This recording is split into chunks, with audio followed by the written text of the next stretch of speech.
extend a warm welcome to the individuals who are just joining us. We see you. Thank you so much for letting us know that you have arrived this year's LKDF Forum, of course, where the discussion point is green skills and how to better foster them and better create them for a sustainable future. Let us push on at this moment to our fireside chat session. And session, we will be looking more closely at the industrial sector. We'll be looking at how the industrial sectors worldwide, of course, have been impacted by the COVID-19 pandemic. We'll be exploring and unpacking the various ways that the LKDF has played in supporting these industries throughout this crisis. And of course, one of those ways being the latest industry initiative, the latest LKDF Industry Initiative, where we will also learn some of the lessons learned from that initiative. Again, we invite you to let us know your thoughts about what is happening so far. Basically, keep up the momentum that we did see from all the audience members at the start of the event. It has been fantastic hearing and reading thoughts. You can also extend those comments out to social media using that hashtag LKDF Forum 2020. Before I introduce you at this moment to the speakers that will be participating in the fireside chat, I'd like to present to you first a video in which the LKDF Industry Initiative is explained, so that we of course are all on one page to understand exactly what it is about.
Let me introduce you to the speakers that will be participating in this fireside chat, a very informal discussion in which, again, we are all here to learn from each other, share information and knowledge on how best we can achieve the goals that we have set out for ourselves. So first up, as you can see on your screens, I'd like to introduce you to Ricardo Savigliano from UNIDO, Anastasia Fetti from the European Training Foundation, as well as Fuad Siddiqui from Nokia Bell Labs.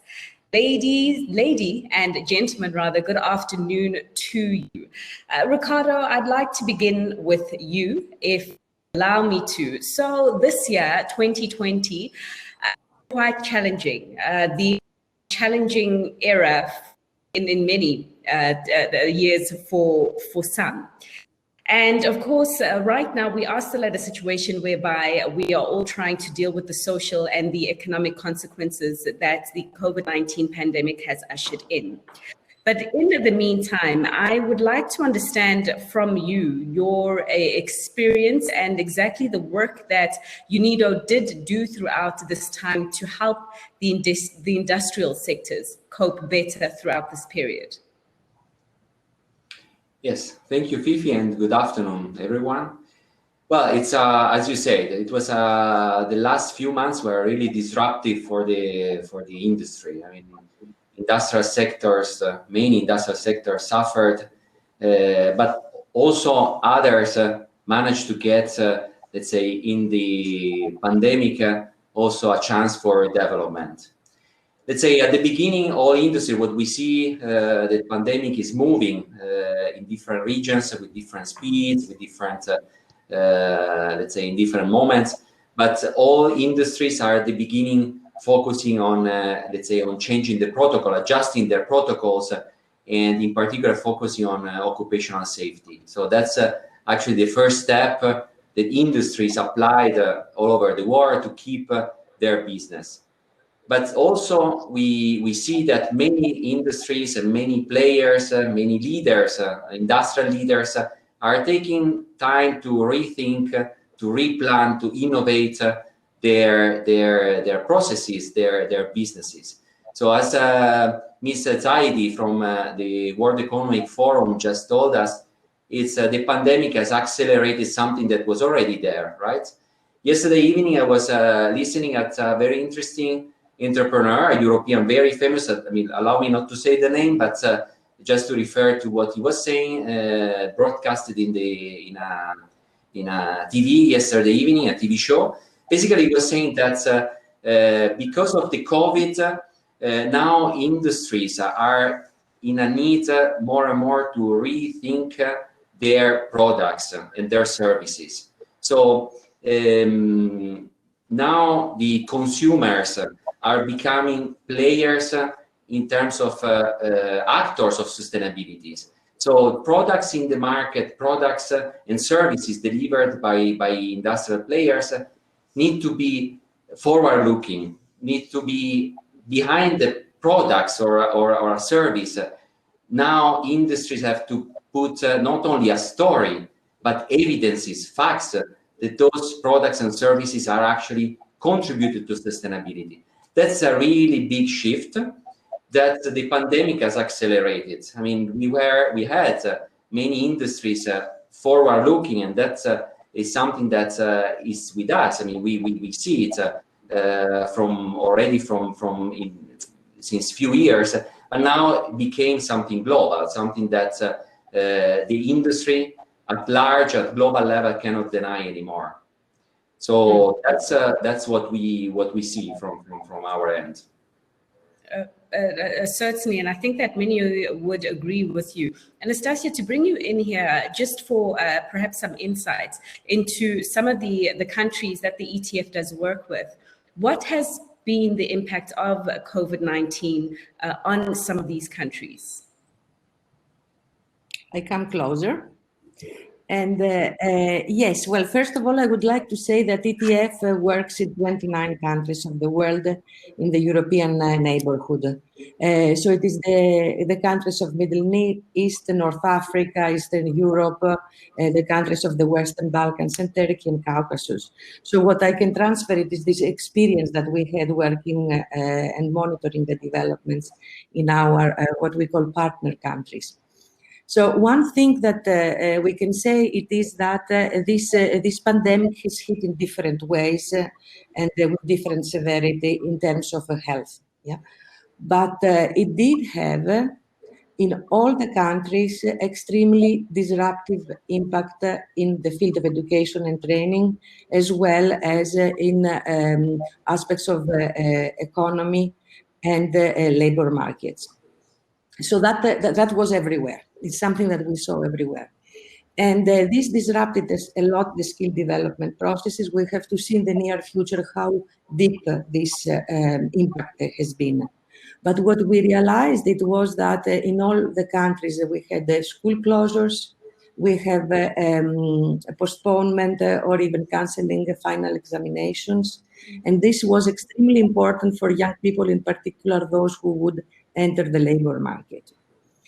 We also experienced a very disruptive impact in the field of apprenticeships and work-based learning.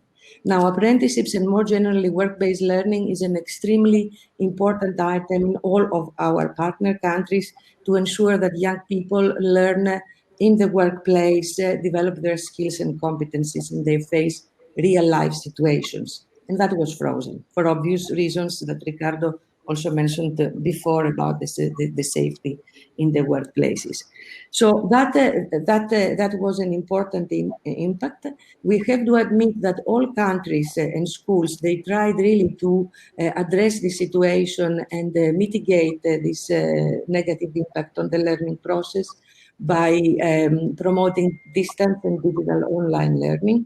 A lot of schools, teachers worked also with parents, local communities in several countries to continue the learning process. But the success of these stories is limited. Why? Because first of all, it's not that every child had access to digital infrastructure, either devices or access to internet. The teachers themselves, they were not prepared to use these digital technologies, and they just reproduced what they would do in the classroom. And of course, there was, in some cases, in particular in vocational education and training, lack of specific programs, materials that would need to be used for making digital and online learning a real learning experience. But the positive thing is that this situation has really demonstrated to the world of education that the use of digital technologies, when they are used also with face-to-face interaction between kids, children, young people, and the teachers, can really bring very useful results in terms of learning outcomes, can facilitate access to education and training. So this is something that we have to see in the future. We have to see to which extent actually this impetus will continue and how it will be used for the objectives of the for educational objectives. The other thing that we saw, it was the impact on the labor market. We have not yet seen the full impact on the labor market, but in general terms, there are these sectors that have been severely touched by this crisis due to reduced economic activity, and others like ICT or general digital services that have been thriving. As I said before, we have to see the longer term impacts. We are not at the end of the story, but we are expecting rising unemployment, job losses. We are also expecting a difficult transition of young people who are now entering the labor market and will face a labor market with reduced job opportunities or jobs that they are not possibly at the level of the skills they carry with. And we see also some kind of polarization in the labor market. Those people who have the skills, soft skills, digital skills, more technical skills that can actually absorb this shock of the labor market and go ahead, and the others who do not have the appropriate skills to take advantage of a new situation that will be developing as we have been discussing, if all this digital and greening potential is used by companies and governments. So this is why skills is important, is of course to accompany people in this transition process. And COVID, as we said, it was a real shock that would possibly have very positive and faster effects on the transition towards digital and greening. So people have to have the skills to get advantage of these opportunities, but we should not leave behind all those who are really not ready for that. Yes. Addressing the digital divide and the digital gap will be an area in which we have to navigate. And I must actually add, Anastasia, I mean, in my country recently, we had unemployment came out that showed that the unemployment rate declined. And that was not because people obviously got new jobs, rather because of the lockdowns. People weren't able to go out and look for work, and therefore they were not classified as unemployed. And on your point about the difficulty with transitioning to homeschooling, not only the fact that not everyone had the digital infrastructure to, of course, in the online learning, and the fact that teachers were also. But I have a lot of my friends who have children. Parents had to work from home and also had to play quite a key role in teaching their children. And I can say that quite a lot of sleepless nights have gone for many of the people I know with kids during this lockdown. But Fuad, I'd like to bring you in here now as we do talk about the COVID-19, because of course it hasn't impacted all industries equally. And I believe that you work in an industry that has actually benefited from people having to do things remotely, the telecommunications industry. And before we really get into the discussion, just a brief comment on how COVID-19 has impacted your world and how you see perhaps the demand for new skills and future skills as a result. Yeah, thanks, Peter. Thanks, Fifi. Can you hear me okay? Go ahead. That's great. So that's a great question, and thanks for the insightful comments from Anastasia and Ricardo as well. I think there's an interesting set of things that are sort of put in motion at the back of this pandemic, right? As you rightly said, there's a lot of trends that were already in motion in terms of digitizing our industries, but it's just been accelerated. In fact, Bell Labs Consulting, we have modeled over the next decade how this shift is going to happen. And what we are recognizing, there will be a 3-stage recovery of sorts. We call it the fall, the rise, and the new normal. So what's going to happen is in the next few years, what physical industries, the mining, the transportation, the healthcare, these industries have suffered quite a bit because there has not been an acquisition of new technologies in the ICT spend. Because if you look at the disparity that exists between digital industries, digital mature industries like e-commerce, banking, and finance, which over the years have invested heavily in ICT, they have retrained their workforce, they have reskilled their workforce, they have brought in augmentation technology, they have benefited quite a bit in terms of the COVID upsurge because they were able to shift quite dynamically to the demand profiles of the industry. But on the other hand, physical industries have lagged behind, both in terms of productivity growth rate, but also in terms of ICT investment.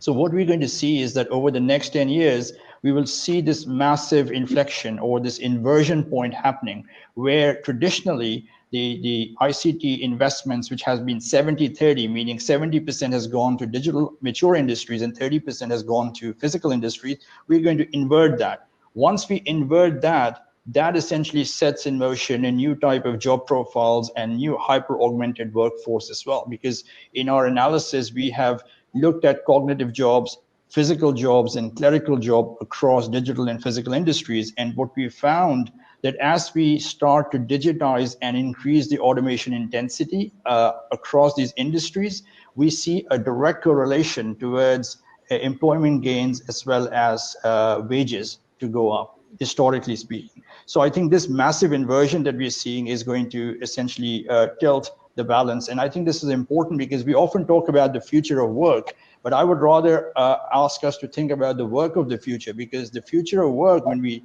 think in that sense, it's more thinking about what we have got today and how do we sustainably, incrementally move forward, ignoring the fact that there's a confluence of economic, technological, and social forces that is defining a certain type of work of the future.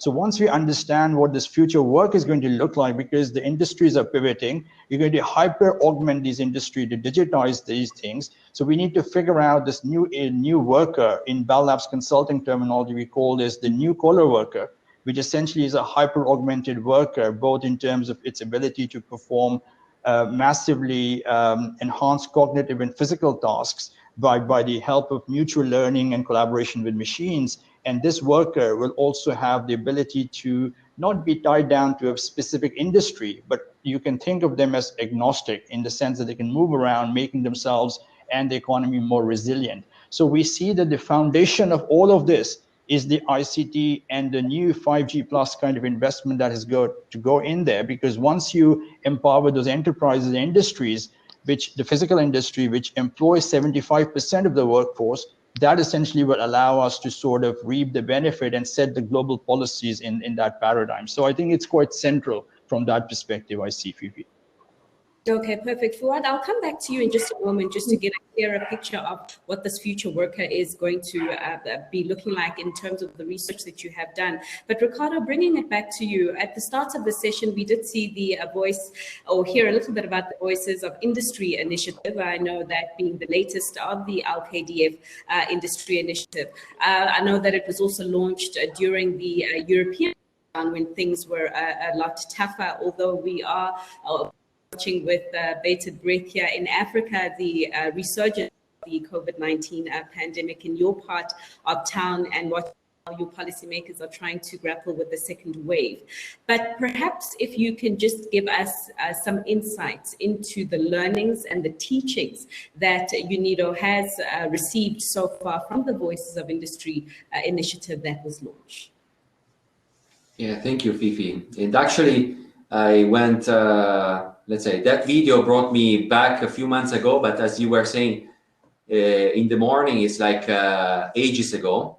Actually, when we launched that initiative was in the let's say, the beginning of the lockdown here in Europe. And I'm, as an Italian, let's say, I saw, but living in Austria, I saw that lockdown coming very severely and impacting very severely my, let's say, country fellows in Italy. And here in Austria, at the beginning was a little bit, let's say, a little bit softer. But anyway, that was the period where we launched it. Where what we were trying to think, it was to ask the private sector, the industries, what was their opinion. I mean, we wanted to learn. We wanted to make sure that those industrial leaders and those,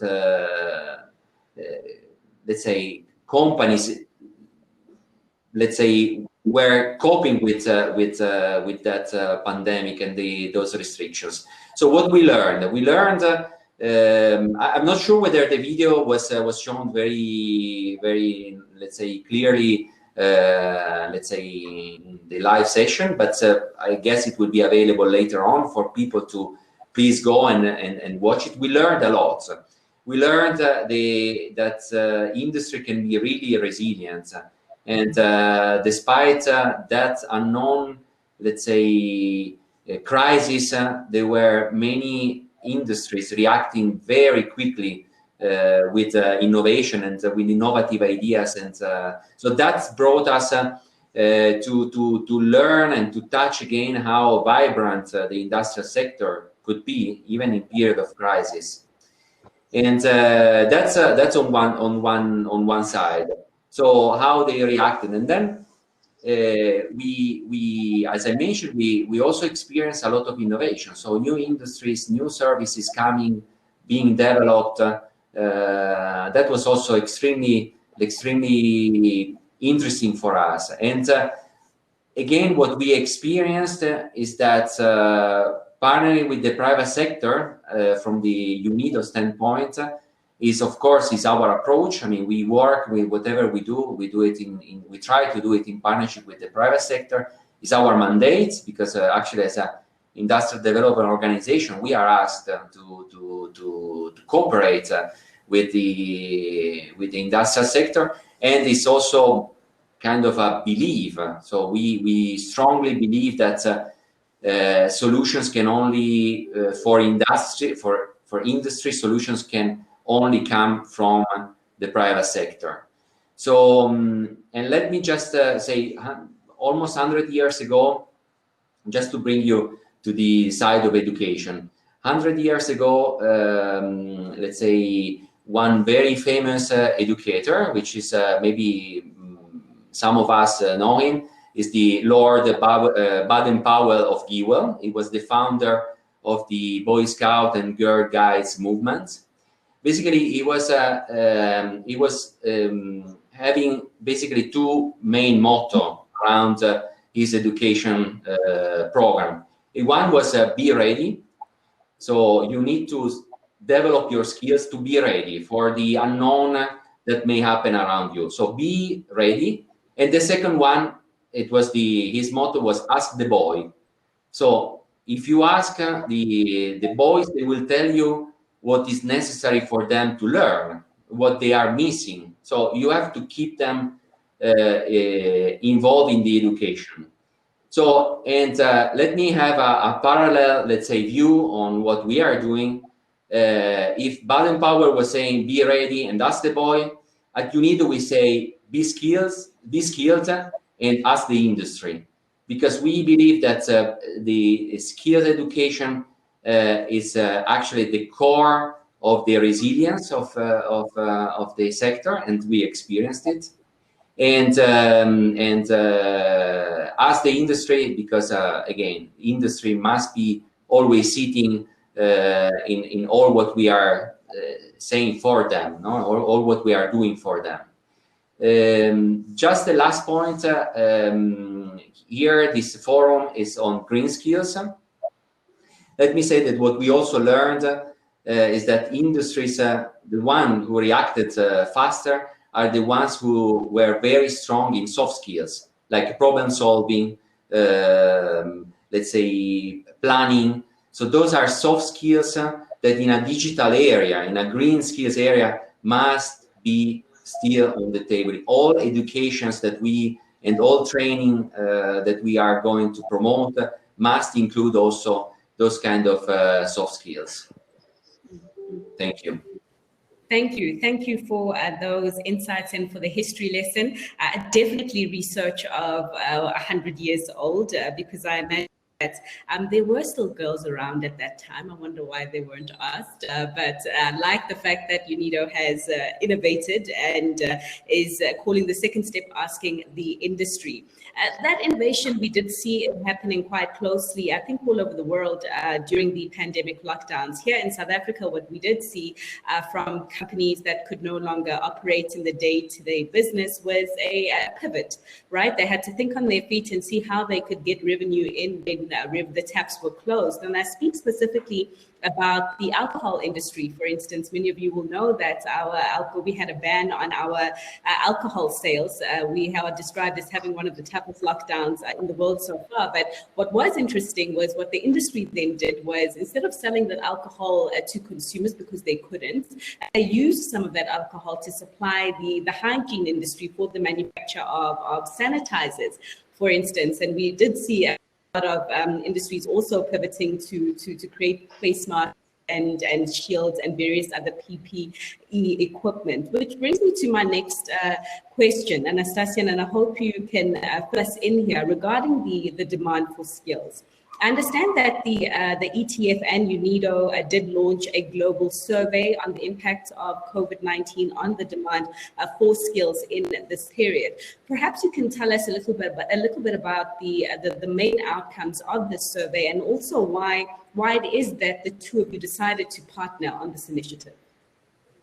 Certainly. Well, one thing that I have to say is that when this COVID pandemic started, we started having a very close digital interaction with our stakeholders in our partner countries, in particular ministries responsible for education and training, government agencies responsible for education and training. We launched together with ILO, OECD, UNESCO surveys to training providers to understand how they lived this crisis and what they were doing to address it. But what we realized quite quickly, I have to say, it is, but what enterprises are thinking about skills, yeah? What are they doing? How they use the skills that they have to adapt to this situation or not? And what do they think about the future, how important these skills can be? So that was the reason when Ricardo approached us and said, we're doing this survey, would you like to ask something about skills? We thought that it was an excellent opportunity to hear the voices of the companies, what they think about skills. We also realized that in this difficult economic situation, some companies would close down, others would wait the subsidies of the governments to survive somehow. And others, as you said also yourself before, they started really innovating, doing new things or doing things differently, taking the opportunity that was coming up. So we asked ourselves, do skills matter in this situation? Yeah, and I'm not talking only about the skills of people at the production line, but also of the managers themselves and of the people who run really the companies or the design strategies and so on. So that was a very good opportunity for us to join the survey and hear the voice of the enterprises. But there was also another element that really impressed us during this period. And when we were discussing, not immediately, but after a couple of months, just before summer, when we were talking about with the stakeholders from our partner countries, the fact that they were genuinely interested to see what are the coping practices of enterprises and how skills development processes are integrated or not in this change, in these coping strategies. I have to admit that for years now, all policymakers in all the countries in which we work, they try to reform education and training systems, and certainly companies, the private sector, so companies directly or through associations, sectoral or intermediary bodies, they are trying to involve the private sector in the design of the training programs and the delivery of training programs. But this time, the argument was put a little bit different. What do the enterprises need in terms of skills development to develop? Yeah. So there was a little bit a change of the angle through which you see the role of enterprises in skills development. So we really received a lot of requests on what we can learn from innovators, those companies who actually made the shift forward in terms of skills development, and what would enterprises need on top of financial support and access to funds to make this transition that we were talking also before to green and digital. What else would they like in terms of skills? So that was really a very good opportunity to look more closely at the companies. And we thank Ricardo for this, interesting action that we put in place. Now, you asked me also to say something, Fifi, about the results of this survey. Yeah, just a brief summary of the main outcomes of it. Indeed. Now, I will only tackle the skills issues, of course. And in fact, the responses of the companies in relation to skills, they confirmed some of the assumptions we had. And also they brought some kind of interesting new things. Now, what did they confirm? They confirmed that once companies adapt their production processes, their business models, they also needed to adapt the skill sets that they have available. And that's okay, yeah? When times are smooth, when things are normal, it is possible to think about it and gradually to adapt the skill sets. The problem is that the companies think about skills only when the time comes. Yeah? And as I said, when there are normal times, it's easy to take time to adapt. But when you have situations like the one we lived with the COVID-19, that change has to take immediately for survival and recovery, well, in this case, there is not really enough time. So the companies actually who are forward-looking, and I think that Fuad mentioned that, forward-looking, those who see into the future and try to diversify their skill sets to be able to adapt to changes, they are also the ones that move forward. The other thing that we identified, it was the fact that a very big percentage of companies said that in the future they will need new skills. Even those who really plan possible layoffs of their staffs, they will also need new skills. And what are these new skills? No surprises either. Yeah, it was confirmed that it is about ITC skills, about the soft skills that we mentioned, about design thinking, about creativity, teamwork, and so on. And this is not surprise. The difference is that now these things are becoming more and more urgent. And the other thing that came out, it was the different practices that companies adopt for skills development. Large and medium scale companies, they prefer in-service training, in-house training, and also web-led training and learning, while the SMEs are more relying on public programs and programs of sectoral organizations. So that was also something which is interesting. The problem is that very few enterprises knew about public programs that could support them to develop their skills. And when their programs, they knew about these programs, they found them not so well adapted to their real needs. Yeah. So there comes out a kind of important point to look into the future, to which extent companies who rely on public programs for skills development have information about them and how they are designed, these programs, to take into account the needs of the companies. So in this context, I'm just... All right, okay. I was saying that, I actually want to return to you in just a moment to not only, discuss the outcomes, but as you have just started to do the next steps as a result of what the survey has shown. If you just allow me briefly, just to move on to Fuad, to pick up on a thought that you also shared, this forecasting for the future, Fuad, and trying to plan for the future.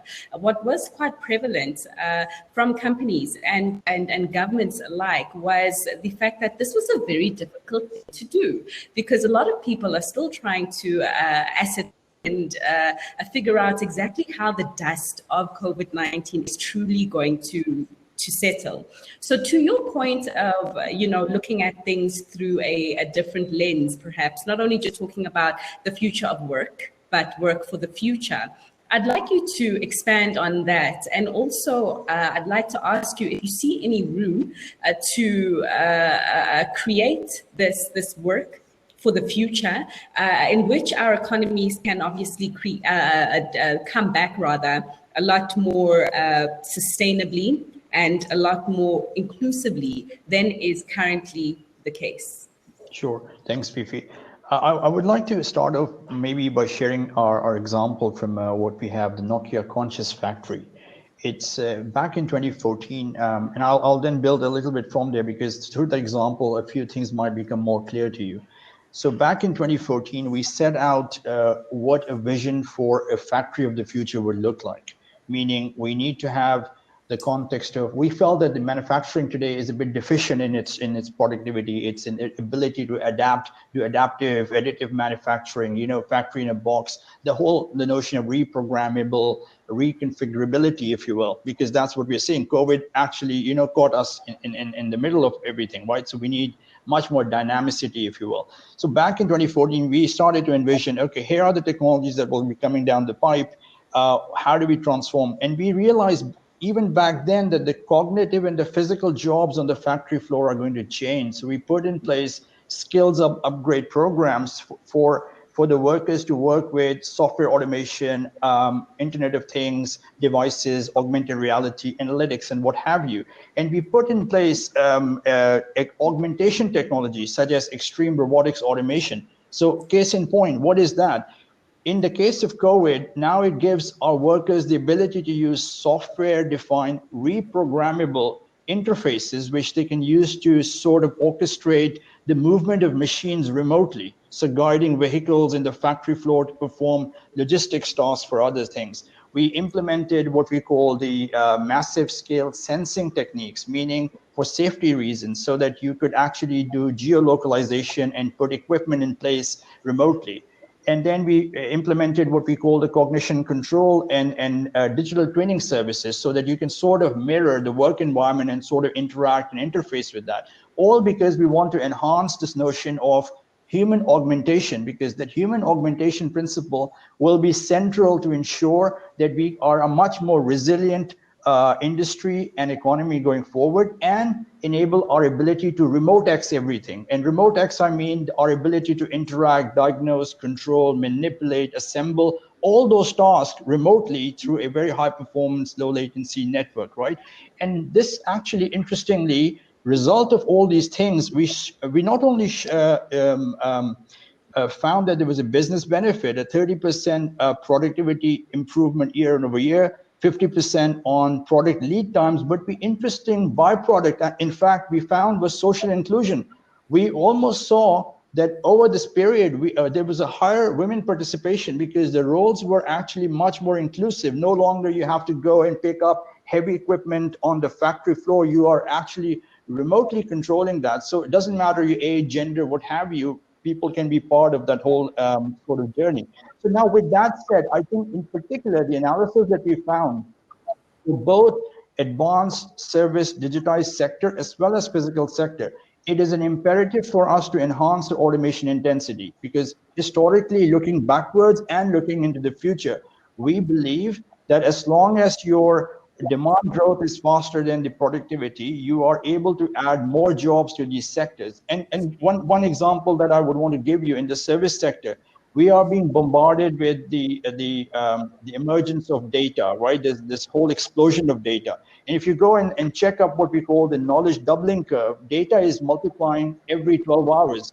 So it's almost impossible task for humans to kind of comprehend intelligently and make sense. Some of these sectors, what they're trying to now do is to say, look, we have to augment our human capabilities, because while the data is doubling every 12 hours, our ability as humans to learn hasn't changed. Because if we don't learn or practice things, we will forget 90% of that in 20 days or so. So we need help. And where will the help come from? It's not that we have to implant chips in our heads. We could actually have AI assistance functions in the cloud. We can extend our brains, because there are certain tasks which, for example, compute tasks or repetitive tasks, which humans are not good at. So we can get help from AI assistants in the cloud. We can improve our muscular anatomy by using exoskeletons or artificial muscles to use perform different functions, which might not either improve our efficiency of doing those tasks or replace those tasks. We can sense beyond our senses, so that we could actually know how the task is impacting us. But all of this is that augmentation is necessary, because as the perspectives and data is changing with such rapid speed and with multi-dimensions, in the future, it'll be impossible for humans to do it themselves. So we believe in our analysis that we will be launching soon is that as cognitive and physical augmentation continue to gain traction, we will have the emergence of what we call the new collar jobs. And these new collar jobs are performed by workers who blend machine and human skills and are transferable, meaning they can work across industries and they don't have to be specifically tied down to an industry. And our analysis further points out that 70% of all jobs in the future will be new collar jobs, which will dominate the labor market by 2030. So that's the paradigm. I think we will release the report to UNIDO and yourselves hopefully in the next 10 days. But that is the kind of thinking that is so, I guess, imperative for us to bake into our policy thinking and in terms of social inclusion, other practices, because if we can then enhance our human intellectual, psychological, and physical capacities, I think we'll be setting ourselves for a much more profitable future and helping our economies as well. So I'll take a pause here, but of course I can continue on and on this. Yeah, it does sound like fantastic research, however, and I think that a lot of people will look forward to the release of that in the next 10 days. I'm very relieved that these new collar jobs, of course, will not involve any form of surgery and implanting of any chip to my cell. We've got some questions that have come through from the audience. There's a question straight for you, and I suppose I should have anticipated this. And it's talking about LDCs, so lower earning income countries, I imagine, particularly here in Africa. where we are feeling the biggest brunt of the adverse effects of climate change, despite being the least emitters in many studies. But there's a question on agro commodities and how better we can use those to generate hard currency from our exports. So the process of adding value to those exports as opposed to just exporting them via raw materials. So to be specific to you, what is your view that LDCs could be more effective in their effort to industrialize? And also, what work is the LKDF doing to contribute to some of the immediate challenges, of course, that do stand in the way of more African countries exporting finished goods? Yeah, thank you, Fifi. It's actually a big issue since the beginning. What we were also, because I mean, most of those cases are basically sectors where, let's say, the value chains are global, right? Just let me name one sector just for everybody to understand what I'm talking about is the coffee, for instance, the coffee industry, right? Where the bean is generated in few countries, and then there are a number of steps in between, not so many in the case of coffee. There are other sectors where the chains are much more, let's say, complex, and then processes in between are happening in different countries, and then consumers are somewhere else. So what was important for us since the beginning is to make sure that those value chains are still protected in a way. So we were trying to make sure that to provide as much support as possible to ensure that those value chains, global value chains, will not be disrupted. So skills, again, is something that is if you think about the industrial process, you have three main chapters, right? That is influencing the capital, the technology, let's say, and I link it here, the knowledge, and the management. Management is more like entrepreneurial stuff. Capital, we don't touch it. But in technology and knowledge, this is where the LKDF is actually investing and is actually promoting solutions. So at that level, even LDCs in their, let's say, global value chains can get support. Let me refer back to the concept of the resilience, the concept of also the concept of partnering with buyers. So it's an issue also. What the LKDF is helping is to shorten basically those value chain and bringing the producers closer or as close as possible with the consumers. So that is what I can say in as a quick feedback on something which is really very complex. Okay. Complex indeed. Ricardo, thanks so much, and I hope that that did address the question for the panel and the audience that, of course, did answer. There's another question that has come through, so perhaps let's do that. Let's take questions from the audience, because we are here to learn and comment and share knowledge with each other. And this question is posed specifically to Fuad. Are AI and robots and motorized skeletons going to steal jobs for humans instead of increasing them? It's a great question, I think, and that's exactly the point I wanted to address, is because contrary to popular belief that these machines and AI is going to take away our jobs, we found the opposite to be true. And let me give you some examples. I've been looking at the automobile sector and how they have very effectively used robots and machines to further improve their assembly lines and improve productions, and none of the jobs were lost. Aviation industry, same thing. One of the aircraft manufacturers used robots to drill holes in the fuselage, which was actually manually done by the operator. Now the human operators are using software-controlled orchestration and managing those robots to do that for them. So in some ways, the jobs are being augmented, not replaced. And that's the central thesis of our analysis, because if you perform intelligent automation and digitization of your sectors, rescale your workforce, because you have to ensure that the human operator is not taken out of the equation. In fact, it is adding much more creative orchestration and guiding the decision-making process, but machines are working in harmony with those.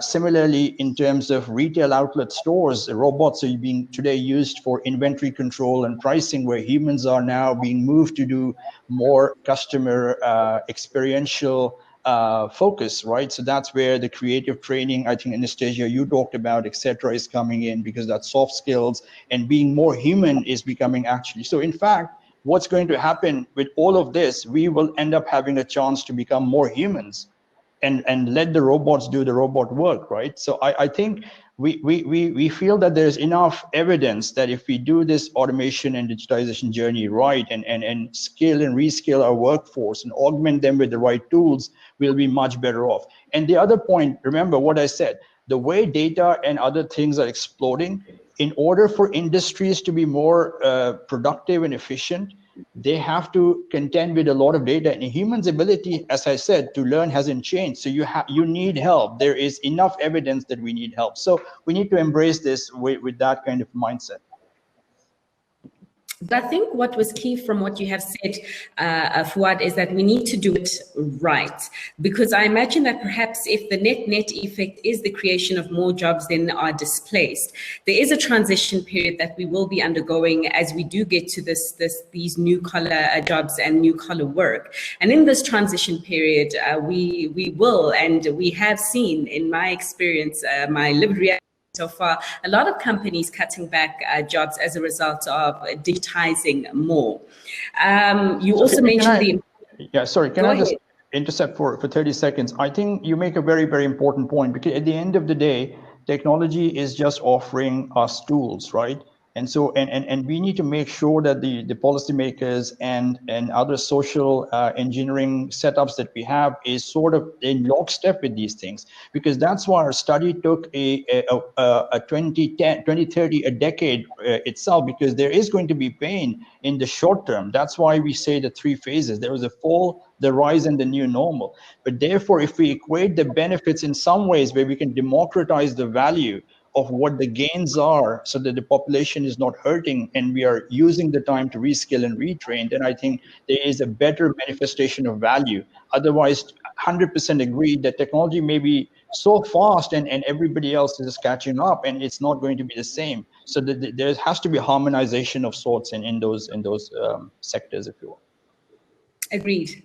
We're on the same page. Anastasia, maybe if you can just take the conversation forward about this harmonization, based on the findings of the survey on the demand for skills in COVID-19, but speaking specifically rather to the youth, and perhaps how this partnership between UNIDO and the ETF, as you do take the outcome of the survey and you do start with next steps.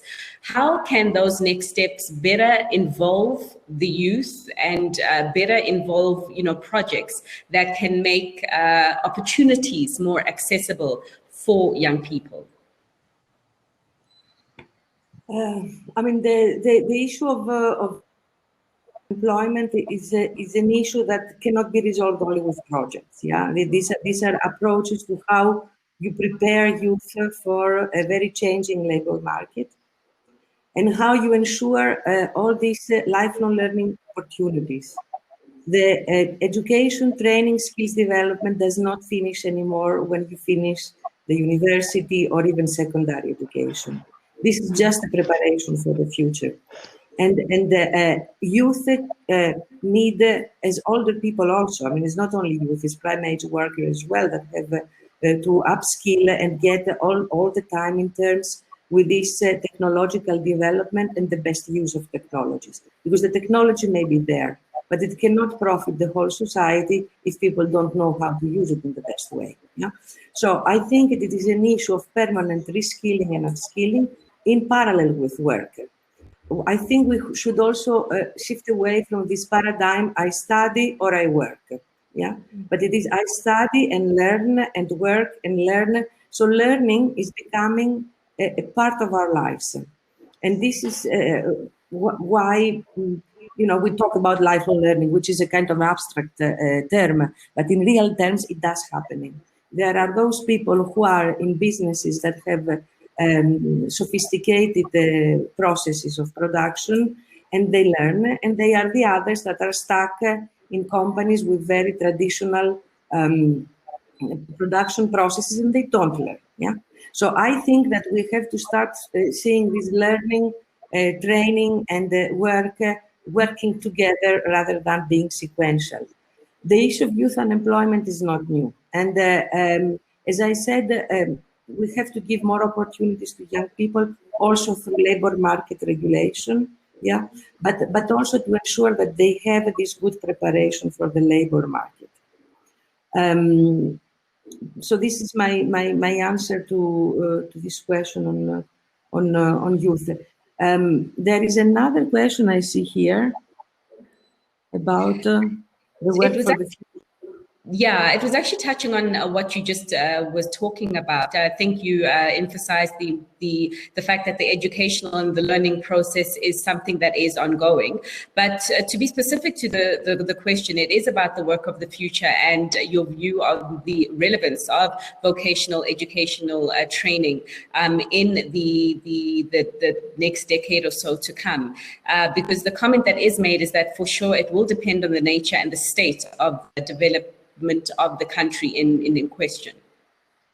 Absolutely. And we have been using a lot internationally this work for the future, skills for the future.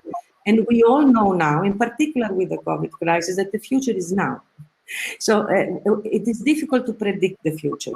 What you can do, it is to set up processes to accompany the change process towards the future and using best technologies. This is the difference also we see between highly advanced economically and technologically countries with other countries who have not the same type of or level of development. The change that we live in technology, but also towards the greening of the economy, affects different countries differently. The pace is different. But the reality is at the place, at the local level. Yeah. And we have to see how we upgrade these local levels or to change them into something different. Just to say that we don't really prepare ourselves for the future knowing what the future would look like, but we are preparing ourselves for changes that will lead us to the future. And this is why lifelong learning, permanent opportunities for learning, openness to learn, adaptability, talking about soft skills, adaptability are important characteristics of human beings. Also to be able to interact with machines, as Fad was saying before. Yeah, and so I think that really we have to see the things in their development and talk about how we move towards the future rather than talking about the future itself. Can I take half a second, Fifi? I think there's a positive light here. I think because the systems are changing so rapidly, right? There is a bit of a resetting of sorts, even for countries who have been left behind in the past. We are unlearning and learning new things. So in fact, to me, we are back to square one in some ways. So it's not that you are at a disadvantage. If you have the right mechanism, it doesn't have to be a 4-year degree. It's more about the application and the augmentation principles. And if government and policymakers implement those, I think countries will be much more competitive in this new decade that we talked about. Sure. Ricardo, just a final, if you can just close us off with the final say by answering a question actually that has come from the audience. And it's about if there is a net loss of jobs, in spite of all the great efforts that we might try to put in place to this.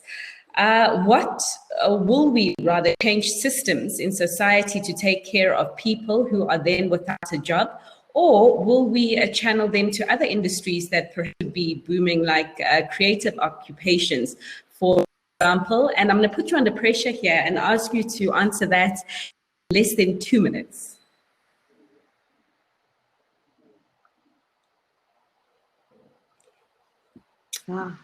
Ricardo, if you can put your audio on for us. All right, better. So just to say, there are studies saying that actually the productive time that we spend at work is 30%, right? So probably for me, it's even lower. Maybe I have colleagues for sure, just to name Georgia, Matthias, Zainab, Anna, and Camilla, or the one behind the scenes, are much more productive than me. But let's say on average, 30% of the time is actually productive. So if we optimize that, and there are companies already piloting it, and could also be an answer to that. Again, we are at the beginning, so we are learning, we are watching what is happening. The other point I wanted to highlight in this, which is very strictly related to this question, is that we should keep the knowledge of the rural areas as a source of inspiration as well, because we have local communities all around. Look at the case again of Italy. This is an example. SMEs with very skilled and specific knowledge, they are working, and those are vulnerable businesses because they don't have access to large capital. And then you have everywhere in the world. We should be careful in ensuring that those knowledge, which is always linked with culture, keeping, artisanal, agritourism, this type of businesses related again to the management of the land, of the landscape of the rural areas, are kept as a precious source of richness for future jobs. That is also what we are experiencing. We have to make sure that we introduce those IT technologies and automation and virtual reality and stuff like that, advanced, but keeping those local skills. That is very interesting combination. We have projects on, I don't know, yeah. Anyway, you know my point is. And perhaps you and I can have the conversation as we visit the networking booth, right? We're going to take a bit of a tea break, and we do encourage all of you to do so. As you can see, it is flashing now on your screen. Go in there, go and find out what is being shared. I agree 100% with Ricardo regarding it's the amalgamation of the indigenous skills, particularly in farming here in Africa, that we have learned, and obviously seeing how technology and perhaps a greener way of doing things can make the whole ecosystem a lot better and a lot more efficient. But we're going to take a quick caffeine or a sugar break right now, just for half an hour. And again, I say you do have the opportunity to interact with everyone who is here with us today virtually from all over the world, and also go find out what is in the various booths. We will convene again at 3 o'clock sharp, 3 p.m. sharp, where we will be looking more closely at what the private sector is saying about skills that will be needed in these green digital times. So I will see you in less than 3 minutes.